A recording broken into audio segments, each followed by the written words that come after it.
Ilmu akidah adalah ilmu untuk menjaga keimanan kita. Dan dari masa ke masa,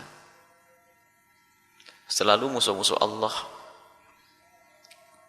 berusaha untuk menjerumuskan hamba-hamba pilihan Allah untuk keluar dari jalur akidah yang benar. Dan mereka berjuang. Di sisi lain, alhamdulillah, pejuang-pejuang di jalan Allah pun juga ada yang memperjuangkan akidah dari masa ke masa. Akan tapi di sisi lain juga ada orang yang cuek, lalai, tidak pernah peduli dengan keimanan dan akidahnya, sehingga tanpa ia sadari tiba-tiba ia sudah berada di luar lingkaran iman. Baik, marilah kita sekarang menjadi orang yang waspada, peduli begitu pentingnya keimanan. Dan bahkan mungkin keimanan yang selama ini didiskusikan di bangku-bangku kuliah atau sekolah atau pondok pesantren hanya sekedar sebatas diskusi ilmiah. Sebab dalam kenyataannya tidak menjadikan seseorang itu takut kehilangan imannya. Ini yang dikhawatirkan. Ilmu akidah hanya sekedar diskusi ilmiah, akan tapi tidak menjadikan dia takut kalau iman itu dicabut. Mungkin ada orang pakar akidah, belajar akidah, mungkin seorang ustadz, akan tapi pun banyak di zaman sekarang ini yang sudah tidak peduli dengan pendidikan akidah untuk anak-anaknya. Bahkan mungkin tidak mengerti akidah orang tuanya. Sehingga generasi berikutnya, sang anak sudah terbawa kepada akidah lain. Ini adalah musibah besar. Makanya perlu terus kita menanamkan akidah, mengenalkan akidah yang benar kepada anak kita. Menjadi apapun mereka, harus mereka tahu akidah. Dan kita juga akan membuat kurikulum yang ringan untuk saudara-saudara kita atau anak-anak kita yang mereka sibuk dengan kajian-kajian atau sibuk dengan pelajaran mereka di kampus-kampus. Kita ingin mengenalkan mereka kepada akidah yang benar, akidah yang diridhai oleh Allah Subhanahu wa taala dengan simpel, praktis. Akan tapi akan mereka yakini sehingga mereka akan fanatik dengan keyakinan mereka yang tidak akan mudah diganggu dan digugat oleh keyakinan manapun. Akan tapi di saat anak-anak itu tidak punya bekal, sementara fitrahnya manusia itu mencari kebaikan dan kebenaran, media informasi, kecanggihan teknologi menghantarkan seseorang untuk mudah mendapatkan apapun yang menjadi tanda tanya di otaknya. Cukup membuka internet, ada jawabannya. Akan tapi apakah sudah benar di saat ia mengambil fatwa atau petuah dari internet lalu akidahnya benar? Tidak ada jaminan. Apalagi zaman sekarang betul-betul semua orang pengen bisa berbicara tentang segala permasalahan. Kalau dia punya permasalahan sedikit pun langsung buka Google dan seterusnya.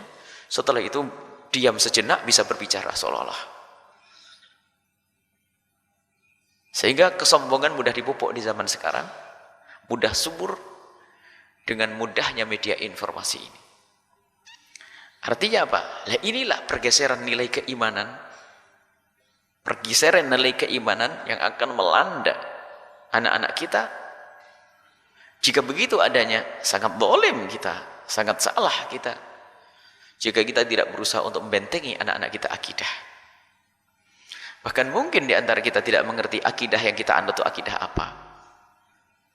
Sehingga tidak mustahil di sebuah kampung pun terjadi pertentangan. Sama-sama ahli iman ternyata bermusuhan, saling mencaci dan saling mengolok. Karena permasalahannya adalah mereka tidak mengerti akidah apa yang harus mereka anut. Kalau orang mengerti akidahnya, Itu seperti benteng. Akidah yang dimiliki seseorang seperti benteng, sehingga apa? Akan membatasi mereka daripada akidah-akidah yang sesat. Kalau seseorang tidak punya ilmu akidah, maka yang terjadi pada orang tersebut adalah penyusupan akidah. Kepada diri mereka diduga ini adalah akidah yang benar, akan tapi ternyata itu adalah akidah yang menjerumuskan. Baik, inilah pentingnya kita untuk menjaga iman kita dan menjaga akidah kita. Dengan ilmu tentunya. Dengan ilmu. Lah akidah kita itu apa? Akidah kita itu memang benar adalah akidah Islam. Cuman yang bisa memahamkan kita kepada Islam ini siapa? Mohon maaf, bukan tukang sapu, bukan tukang becak, bukan bos sebuah perusahaan, akan tapi yang mengenalkan kita adalah para ulama. Sebab Islam dibawa oleh Rasulullah dan dijelaskan oleh para sahabat-sahabat Nabi, kemudian tabi'in, tabi'in hingga dari masa ke masa hingga sampai kita. Jadi akidah Islam itu dijelaskan oleh para ulama. Rentetannya seperti itu. Maka di dalam kita kembali kepada Allah dan Rasulnya untuk mengenali akidah kita, kita wajib melalui manusia-manusia pilihan Allah dari para ulama-ulamanya. Dan ulama yang harus kita anut mana? Ya ulama yang dianggap dan diakui dong. Secara ilmiah, belum lagi kemasyhurannya. Sebab ulama, khususnya ulama dahulu, mereka tidak akan dianggap sebagai ulama kecuali terbukti di masyarakat dengan ilmunya. Dan mereka inilah yang menjelaskan kepada kita tentang keimanan, tentang akidah yang benar. Lalu siapa yang mengenalkan kepada kita tentang Islam? Guru kita, baik. Gurumu tentu berguru. Dengan siapa gurumu itu berguru? Di situ ada sanad ilmu. Sanad ilmu akidah. Dari guru hingga guru hingga guru, hingga sampai Nabi Muhammad SAW. Pemikiran pun demikian. Yang dikhawatirkan adalah di saat seseorang tidak tahu dirinya, maka mudah sekali dia terpengaruh oleh yang lainnya. Tidak mustahil satu orang yang dulu akidahnya yang benar, berada di akidah yang benar, cuman karena dia tidak mempelajari, tidak mengenal betul akidahnya, hanya kebetulan saja dia dilahirkan oleh keluarga yang benar, sehingga akidah yang dianut adalah akidah yang benar, cuman karena nalarnya tidak digunakan. Dia tidak punya ilmu, tidak berpikir, maka di saat ada tawaran akidah yang baru lagi, mudah mereka tergiur. Baik. Jadi inilah, begitu pentingnya kita mengambil ilmu. Nah, ini adalah dari para ulama. Nah, ulama siapakah yang hendaknya kita ambil dalam urusan akidah? Tentu pakarnya, yang jika kita lacak sanad ilmunya nanti sampai kepada Nabi SAW. Nah, kita ini Islam. Akan tapi Islam seperti apa? Sebab Islam macam-macam. Harus tahu kita, Islam itu bermacam-macam. Bersama banyak macamnya perusak, maka sebanyak itu juga macamnya Islam. Perusak datang dengan model ini, muncul Islam yang ngaco ini, begitu seterusnya. Akan tapi Islam yang asli itu ada. Kalau Islam saja banyak yang pakai label Islam. Bahkan ada di kalangan mereka mengkafirkan, ada. Padahal semuanya pakai label Islam. Tapi kita akan persempit lagi. Islam banyak macam-macam masuk di situ. Islam ngaco, Islam banyak, Islam mengkafirkan, Islam yang enggak dianggap. Akan tapi mana Islam yang murni ini? Maka ada masa fitnah. Ada masa fitnah akidah. Ada pada zaman dahulu, setelah zaman sahabat Nabi, tabi'in, khususnya di generasi kedua, generasi ke-1, setelah itu masuk generasi kedua dan generasi ketiga. Itu fitnah akidah luar biasa dahsyat, apalagi di saat berjayanya akidah Mu'tazilah yang menggunakan akal. Mu'tazilah berkembang luar biasa dan menguasai negara Daulah Abbasiyah hampir selama 8 abad. Hebat sekali waktu itu Mu'tazilah. Dan memang ada manfaatnya Mu'tazilah di saat harus berdialog dengan orang Yahudi dan Nasrani dengan dalil-dalil akli mereka, maka kaum Mu'tazilah berjaya. Akan tapi ketahuilah, ada penyelewengan akidah juga di dalam akidah Mu'tazilah. Sehingga di saat munculnya fitnah Mu'tazilah, ada 2 kutub ekstrim akidah. Yang pertama adalah Qadariyah, yang kedua Jabariyah. Kemudian di situ Qadariyah itu termasuk yang mengedepankan akal, termasuk di dalamnya juga ada akidah yang namanya Mu'tazilah. Banyak fitnah akidah, maka Allah mengirim seorang tokoh, mengirim seorang alim yang mengembalikan akidah umat ini kepada akidah yang benar. Dan orang tersebut adalah Abul Hasan Al-Asy'ari. Dan juga nanti ada Abu Mansur Al-Maturidi dan juga ada Abu Ja'far At-Tahawi. Banyak tentunya para ulama.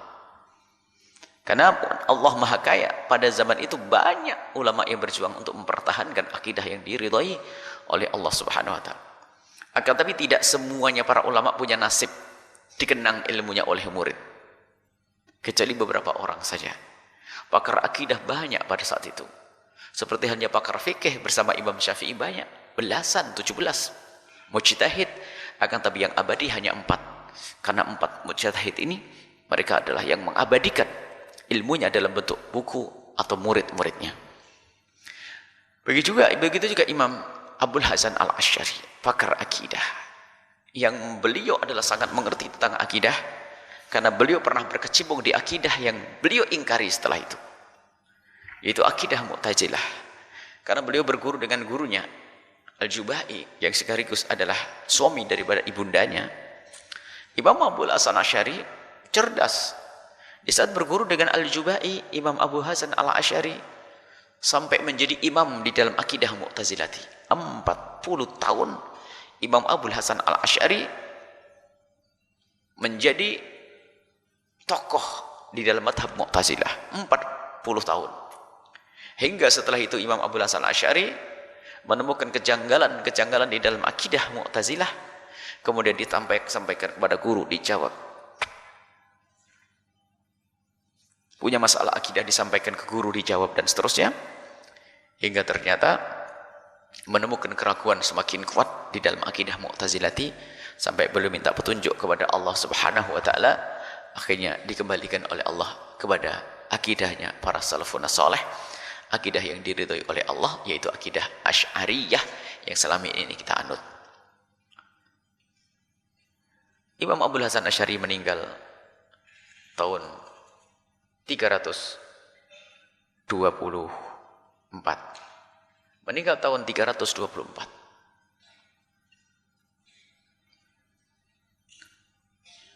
Masa jaya-jayanya Mu'tazilah. Abul Hasan Asy'ari muncul. Nah, sekarang ini yang perlu dihadirkan bahwasanya, bagaimana kita mengenalkan anak kita kepada Abul Hasan Asy'ari yang sesungguhnya. Sebab selama ini ada orang awam tidak ngerti imamnya di dalam akidah. Yang penting aku Islam. Makanya kalimat yang penting aku Islam ini loh kadang senjata bagi musuh-musuh Allah membungkus segala sesuatu yang penting Islam lalu disodorkan. Ini loh Islam. Di situ ada dialog tentang tuduhan-tuduhan tentang Abul Hasan Al-Asy'ari yang kita harus juga tahu. Jadi akidah tidak cukup sebagai akidah Islam, tapi harus akidah Asy'ariyah. Kalau tidak Asy'ari, nanti ada namanya Maturidiyah, atau pengikut Imam Abu Ja'far At-Tahawi dengan akidah Tahawiyahnya. Akan tapi pengikut Abu Ja'far At-Tahawi tidak banyak, yang banyak adalah pengikut Abu Mansur Al-Maturidi.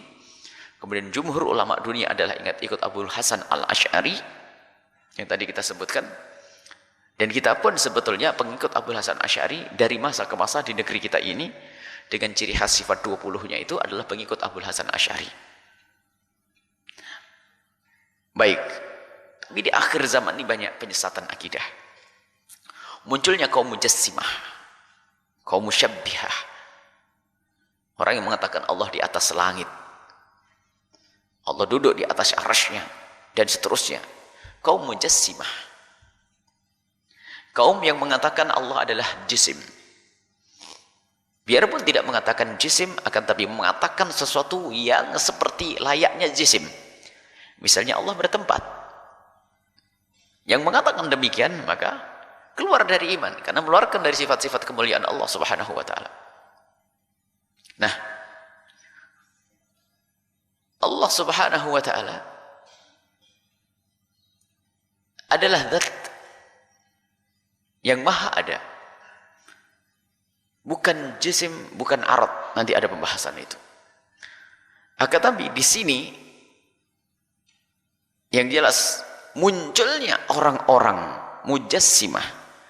Ingat, cirinya adalah mengatakan Allah ada di atas langit.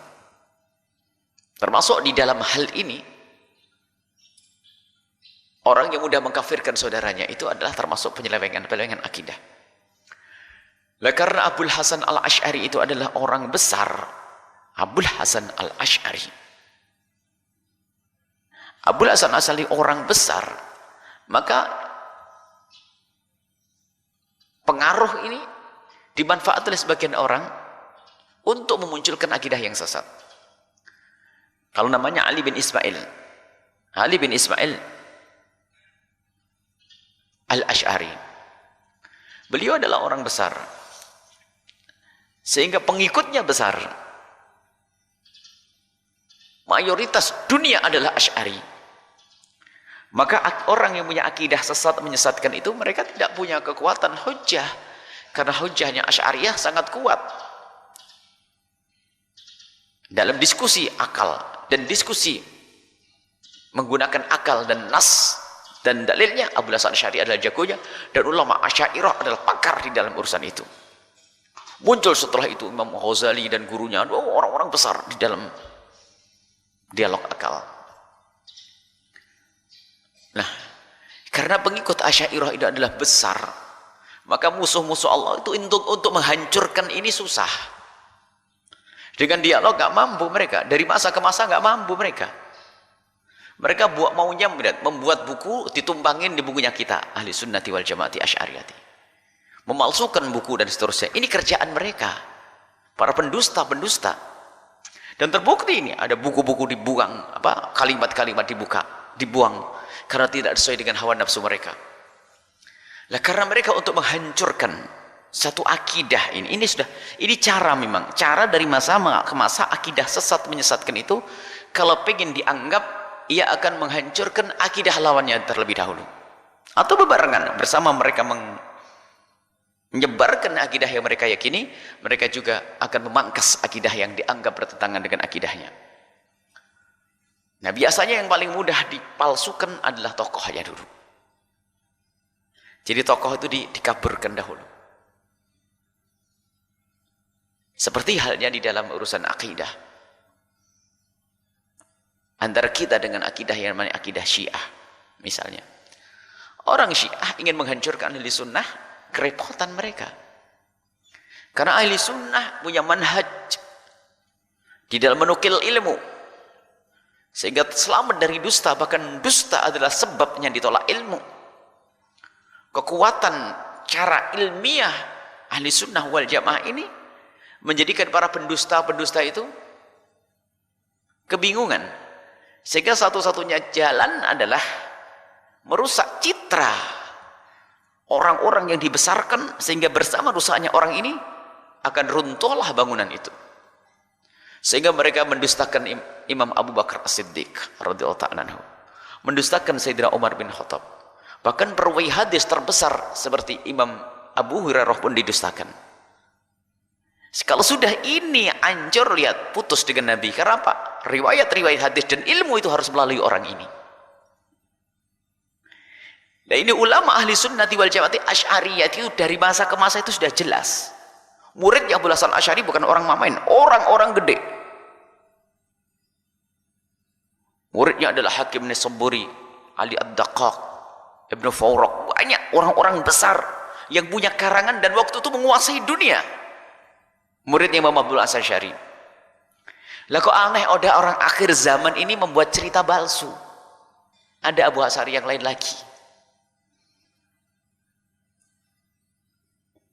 Jadi Abul Hasan Asy'ari yang dengan pemikirannya menguasai dunia itu dipalsukan, maka mereka membuat cerita lucu.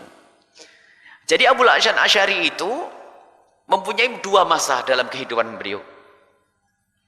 Yang pertama adalah masa bersama Mu'tazilah dan sempat menjadi imamnya di dalam akidah Mu'tazilati. Imam bukan main-main. Kalau sudah imam ya imam.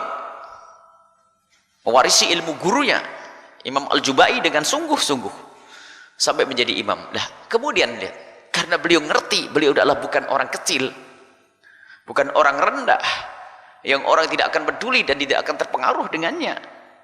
Dan Imam Abu Hasan sadar bahwasanya omongannya bakal didengar oleh orang banyak, perilakunya selama ini juga didengar oleh orang banyak. Maka di saat Imam Abu Hasan Asy'ari menarik diri dari pemikiran Mu'tazilah masuk dalam pemikiran salafun saleh, maka beliau naik mimbar sana dan berkata bahwasanya aku lepas akidahku Mu'tazilah seperti aku melepas jubahku ini, disaksikan oleh orang banyak. Karena ini sebagai tanggung jawabnya Imam Abu Hasan Asy'ari yang waktu itu telah membawa umat kepada kaum Mu'tazilati. Setelah menemukan kesadaran kajian ilmiah, maka sampailah Imam Abu Hasan Asy'ari dengan istikharah tentunya pada keputusannya harus meninggalkan akidah Al-Mu'tazilah. Abu Hasan Asy'ari keluar dari Mu'tazilah, memasuki akidah yang Allah ridhai, yaitu akidah Ahlussunnati wal Jamaati. Kembali kepada manhaj para salafun saleh. Cuman tangan-tangan jahil itu, para pendusta itu mengatakan Abu Hasan Asy'ari itu punya 3 marhalah. Yang pertama, Abu Hasan Asy'ari itu adalah ikut Al-Jubai Mu'tazilah gurunya. Yang kedua, Abu Hasan Asy'ari itu ngikuti Abdullah ibn Sa'id ibn Kullab. Jadi mereka mengatakan bahwasanya ada seorang tokoh namanya Abdullah ibn Sa'id ibn Kullab adalah tokoh besar yang dikagumi. Orang mengatakan bahasa ini, pendusta ini berkata bahwa Abu Hasan Asy'ari itu pindah 3 kali. Yang pertama dari akidah Mu'tazilah, kemudian kaidah Abdullah bin Sa'id ibn Kullab, kemudian balik kepada akidah mereka ini yang diaku. Dengan membuat cerita. Yang sini boleh dijelaskan bahwasanya tidak pernah terdengar Imam Abu Hasan Al-Asy'ari itu punya 3 cerita dari masa ke masa.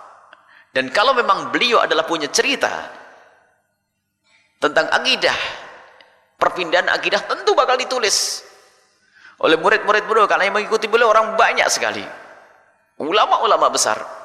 Akan tapi itu semua tidak ada. Imam Abu Hasan Asy'ari tetap setelah keluar dari Mu'tazilah kepada akidah yang saat ini diterjemahkan oleh para penerusnya sampai hari ini dengan akidah Asy'ariyah, sehingga muncullah kitab Aqidatul Awam, kitab Jawharatut Tauhid dan seterusnya. Akan tapi sang pendusta itu berkata bahwasanya Imam Abu Hasan Asy'ari melalui 3 marhalah. Yang pertama adalah marhalah itizal, ikut Mu'tazilah. Kemudian yang kedua adalah tobat dari Mu'tazilah, masuk akidahnya Abdullah bin Sa'id bin Kullab. Kemudian setelah itu keluar dari Abdullah bin Sa'id bin Kullab, ikut akidah mereka, masalah mujassim, tajsim, mengatakan Allah di atas langit dan sebagainya. Lah, sebetulnya membuat cerita ini tujuannya apa? Agar kaum Asy'ariyah ini kabur. Sehingga mereka dengan bahasa, kalau kami dengan Imam Abu Hasan Asy'ari sih oke-oke, tapi dengan kaum Asy'ariyah mah nggak mau. Lagi aneh. Aku mau dengan Asy'ari, kalau kaum Asy'ariyah nggak mau, ya katakan begitu. Ya, ini muncul ini. Sekarang yang perlu kita jelaskan bahwasanya itu tadi Imam Abu Hasan Asy'ari hanya punya cerita 2 kali dan disebutkan oleh Tarikh. Adz-Dzahabi menyebutkan banyak para imam yang ahli sejarah menuliskan bagaimana kisah Abu Hasan Al-Asy'ari turun dari mimbar, naik mimbar untuk menarik dari akidah Mu'tazilah masuk akidah Ahlussunnati wal Jamaati Al-Asy'ariyati. Kemudian setelah itu nggak ada cerita lagi. Dan setelah itu Imam Hasan menyebarkan akidahnya dengan ngarang bermacam-macam buku. Dan itu diterjemahkan oleh para murid-muridnya. Jadi muncul ulama-ulama besar pada zaman itu luar biasa, yang karangannya Masya Allah luar biasa. Akan tapi mereka musuh Allah menuduh. Setelah itu kembali kepada akidah kita. Jadi ada 3, itu bohong, kerjaannya orang bohong. Maka kalau anda mendengar bahwasanya Imam Abul Hasan al-Ash'ari melalui 3 marhalah, yang pertama marhalah i'tizal, yang kedua adalah mengikuti Abdullah ibn Sa'id ibn Kulab, kemudian yang ketiga marhalah sanad salaf, maka itu adalah dusta. Yang ada hanya 2 kali, ikut Mu'tazilah kemudian tobat sadar kembali kepada akidah yang Allah ridhai. Dengan inilah yang murid-muridnya sudah menjelaskannya. Baik, kita jangan tertipu dengan dengan tipu daya mereka, kebohongan mereka di saat membicarakan tentang Abul Hasan al-Ash'ari. Sehingga perlu dijelaskan lagi, tidak cukup seseorang mengatakan dirinya Asy'ari. Sebab mereka juga mengatakan Abul Hasan al-Ash'ari, setuju dengan Abul Hasan al-Ash'ari, hanya yang diambil oleh sesuatu yang sesuai dengan hawa nafsunya. Biasanya mereka menyandarkan pendapat kesenangan mereka dengan Abul Hasan al-Ash'ari. Mereka mengatakan sesuai dengan Abul Hasan al-Ash'ari karena sesuatu yang cocok dengan hawa nafsu mereka. Misalnya ada satu kitab yang ditulis oleh Abul Hasan al-Ash'ari, ternyata kitab ini bermacam-macam naskah dan banyak pertentangan, yaitu kitab Ibanah. Sehingga mereka menganggap kitab Ibanah ini adalah kitab terakhirnya Abul Hasan al-Ash'ari, dan kitab Ibanah ini sesuai dengan salafun saleh. Seolah-olah muridnya Imam Abul Hasan al-Ash'ari tidak tahu, lebih tahu orang ini. Aneh, lebih tahu orang ini daripada murid-muridnya. Sehingga muncul saat ini tuduhan betul, kita tidak mau dengan Asy'ariyah kalau Imam Abul Hasan al-Ash'ari tidak mau.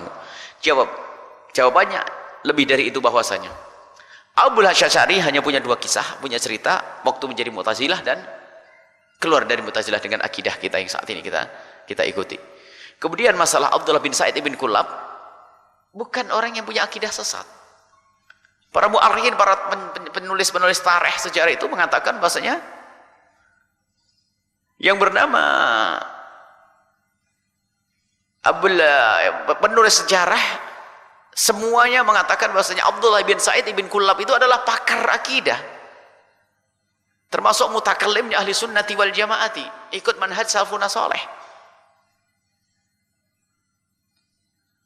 Sebetulnya mereka itu punya tanakut, punya pertentangan tentang Abul Hasan al-Ash'ari. Coba perhatikan, sesaat mengatakan Abul Hasan al-Ash'ari itu keluar tiga marhalah i'tizal waktu Mu'tazilah, kemudian kepada akidah Abdullah bin Sa'id ibn Kulab, kemudian setelah itu masuk akidah salaf yang mereka yakini salaf itu, salaf palsu itu. Sesaat mengatakan seperti ini. Tapi sesaat lain lagi mengatakan Abul Hasan al-Ash'ari itu di marhalah yang kedua mengikuti Abdullah ibn Sa'id ibn Kulab, yang maknanya di saat Abul Hasan al-Ash'ari, jadi sisi lain mengatakan Abdullah ibn Sa'id ibn Kulab sesat, kemudian Imam Abul Hasan al-Ash'ari keluar dari Mu'tazilah, masuk akidah Abdullah ibn Sa'id ibn Kulab, baru setelah itu keluar ikut manhaj yang selama ini masyhur dengan akidah yang mudah mengkafirkan. Itu kan hayalan mereka, tapi mereka tidak punya bukti. Hanya buktinya satu kitab, namanya kitab Ibanah. Baik, kalau dia mengatakan Imam Abul Hasan al-Ash'ari itu tobat misalnya, kitab Ibanah itu memang di situ ada semacam itsbat asma'illahi subhanahu wa ta'ala yang berbeda dengan selama ini yang diyakini oleh kaum Asy'ariyah. Akan tapi tentang kitab ini sendiri diperselisihkan tentang kebenarannya, karena ada 4 naskah yang berbeda-beda, menunjukkan kalau sudah banyak campur tangan jahil yang ada di situ, sehingga kitab Ibanah tidak bisa kita jadikan pegangan. Kalau seandainya kitab Ibanah akan kita jadikan pegangan, tentu pertentangan dengan hujah yang didatangkan tadi, bahwasanya Abul Hasan al-Ash'ari mengikuti manhajnya Ibnu Kullab, kemudian setelah itu keluar dari manhajnya salaf. Berarti kitab itu bukan sebagai kitab taubat dong, karena buktinya masih dikatakan mengikuti Abu Abdullah ibn Sa'id ibn Kullab. Kalau memang Abul Hasan al-Ash'ari itu adalah tetap kembali kepada akidah salaf, tentu tidak usah disebut sebagai mengikuti Abdullah ibn Sa'id ibn Kullab. Kalau dikatakan mengikuti Abdullah ibn Sa'id ibn Kullab, Kalau dikatakan bahasanya Abdul Hasan al-Ash'ari itu mengikuti Abdullah bin Sa'id bin Kullab, berarti yang namanya kitab ibanah tidak ada guna. Nah sekarang suruh milih, meyakini ibanah adalah kitabnya Imam Abdul Hasan Asy'ari atau tidak. Kalau mengatakan ibanah adalah kitabnya Abdul Hasan Asy'ari, berarti Imam Abdul Hasan al-Ash'ari, Imam Abdul Hasan al-Ash'ari di saat dikatakan pindah dari akidahnya Abdullah ibn Sa'id bin Kullab, pindah kemana? Ke akidahnya siapa?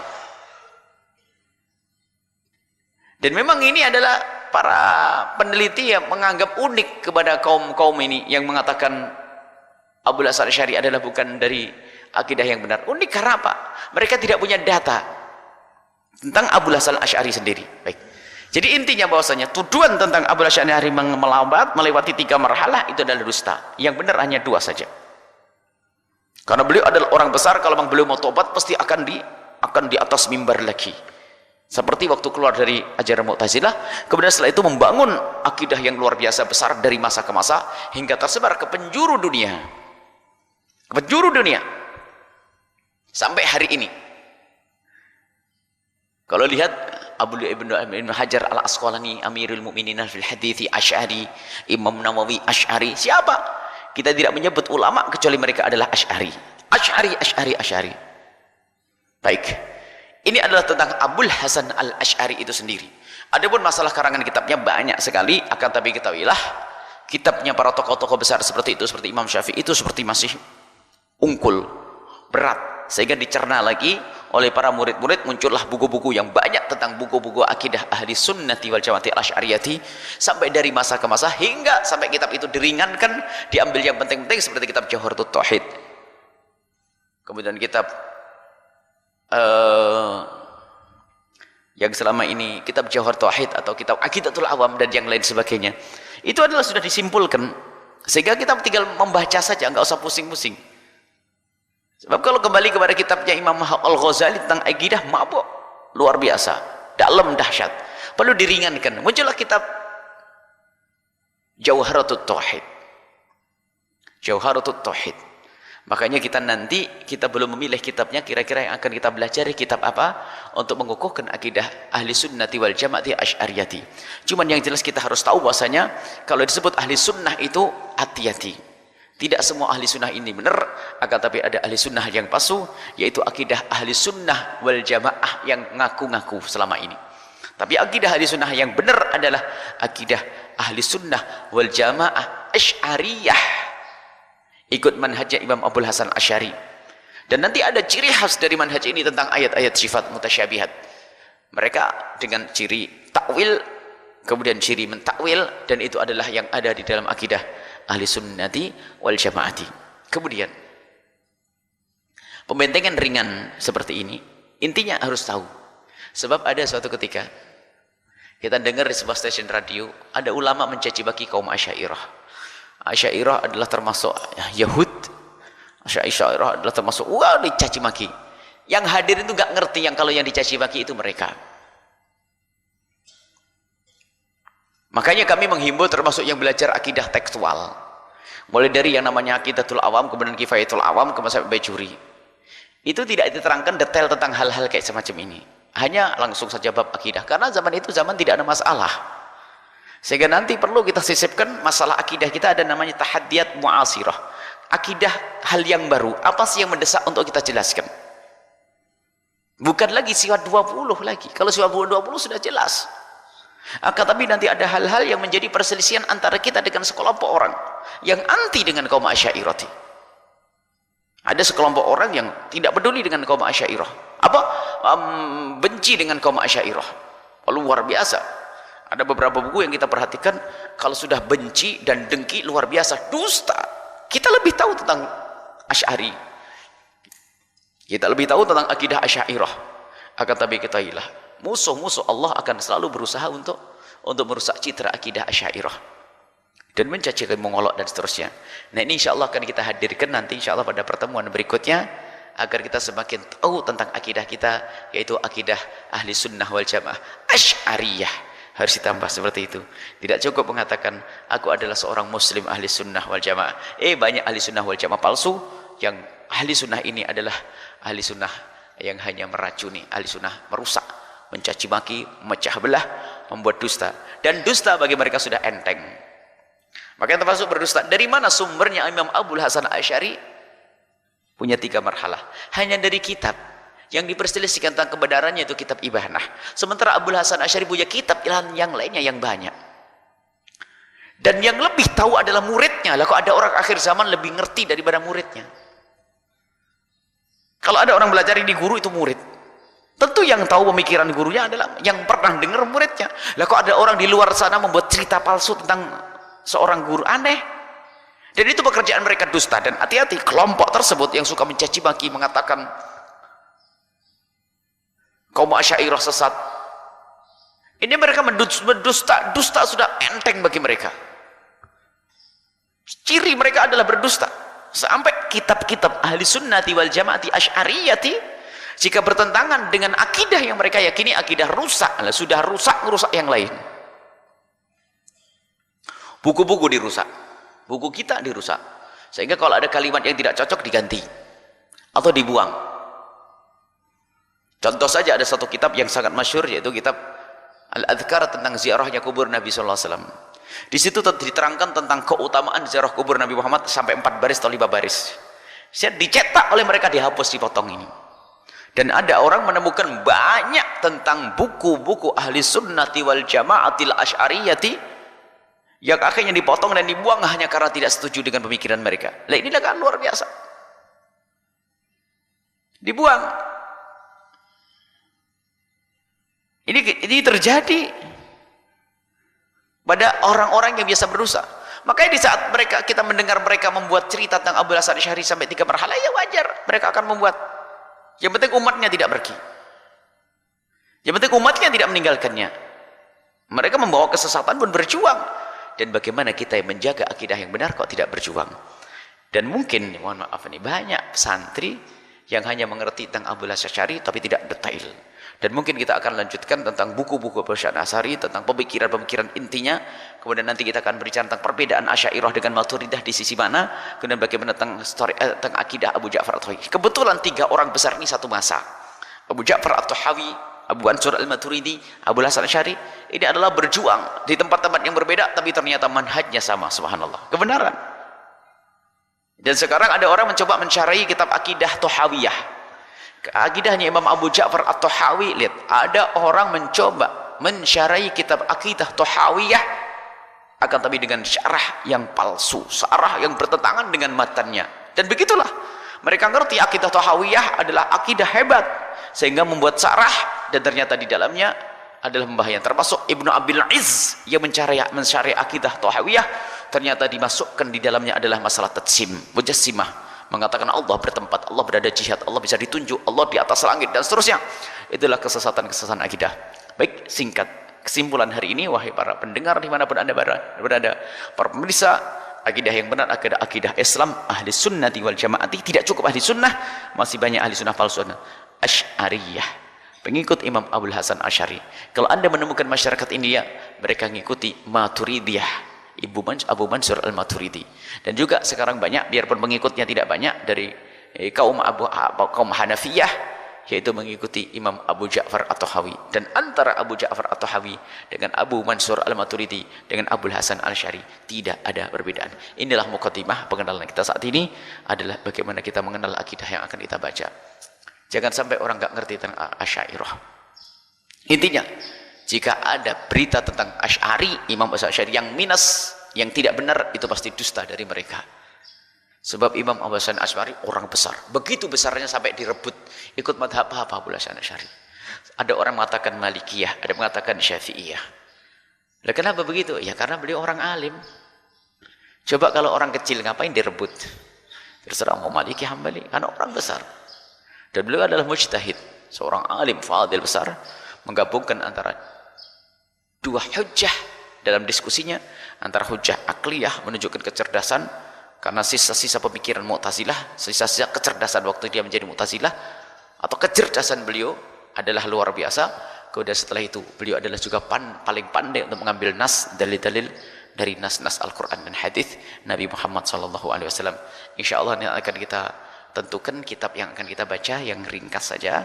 Yang jelas kita harus tahu tentang Abul Hasan Al-Asy'ari.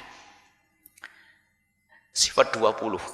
Kalau kita sudah membaca sifat 20, sebetulnya kita menisbatkan diri kita, menyandarkan diri kita kepada Abu Hasan Al-Asy'ari.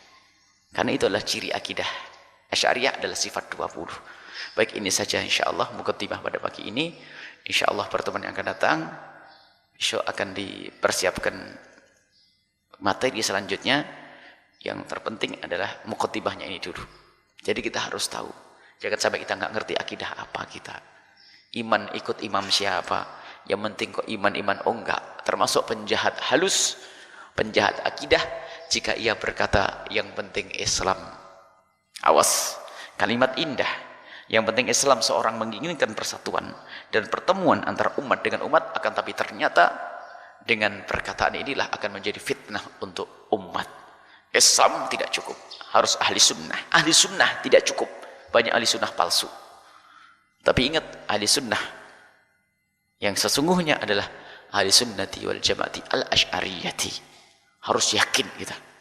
Kemudian atau maturidiyati, atau ikut Imam Abu Ja'far atau Hawi. Ini saja. Semoga Allah Subhanahu wa taala memberikan kepada kita keyakinan yang benar. Semoga Allah senantiasa menguatkan akidah kita sebagai akidah ahli sunnati wal jamaati asy'ariyati. Semoga kelak Allah mengumpulkan kita dengan Imam Abu Hasan Asy'ari dan kepada Nabi Muhammad sallallahu alaihi wasallam. Semoga Allah menjaga iman anak-anak kita, memberikan kepada kita pemahaman yang benar, memberikan kemudahan sehingga kita kelak menghadap kepada Allah dengan iman yang benar, bukan iman yang tertipu, tapi iman yang diridhai oleh Allah Subhanahu wa taala. Semoga Allah menjadikan guru-guru, semoga Allah menambahkan kecintaan kita kepada guru-guru mulia kita. Semoga Allah mengampuni beliau-beliau yang masih hidup, dipanjangkan umur mereka dalam ketaatan serta sehat walafiat. Dan semoga Allah SWT memberikan kepada kita pemahaman yang benar di dalam urusan akidah. Semoga Allah menjaga hati kita dan anak-anak kita semua dalam akidah yang diridhai oleh Allah, akidah ahli sunnah wal jamaah asy'ariyah. Al-Fatihah.